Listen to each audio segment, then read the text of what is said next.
लाहौर से, जहां ग्वालमंडी पुलिस की दौरान नाकाबंदी कामयाब कार्रवाई, मंशियात की तरसील नाकाम। मंशियात से बड़ी पिकअप ग्वालमंडी पुलिस की गिरफ्त में। मज़ीद तफसीलात ब्यूरो चीफ लाहौर मियां कबीर अहमद की इस रिपोर्ट में।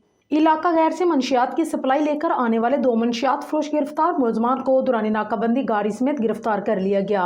कब्जा से करोड़ों मालियत की 1.5 मन चरस और अफीम बरामद कर ली गई है। दौरान तलाशी मुलजम जीशान के कब्जा से 19 किलो से जायद चरस और 11 किलो अफीम, जबकि मुलजिम अमदाद के कब्जा से 30 किलो चरस बरामद हुई है। मुलजमान इलाका गैर से मंशियात लाकर लाहौर के मुख्तलिफ मकामात पर फरोख्त करते थे। मुलजमान के खिलाफ मुकदमा दर्ज करके तफ्तीश जारी है। मंशियात के बड़ी खेप पकड़ने पर SHO ग्वालमंडी गुलाम बारी और टीम को शाबाश तरीफी सर्टिफिकेट देने का ऐलान किया गया। SP सिटी कैप्टन रिटायर्ड काजी अली रजा ने कहा है कि इंसदाद मंशियात फरोशी के हवाले से कड़ी निगरानी की जा रही है।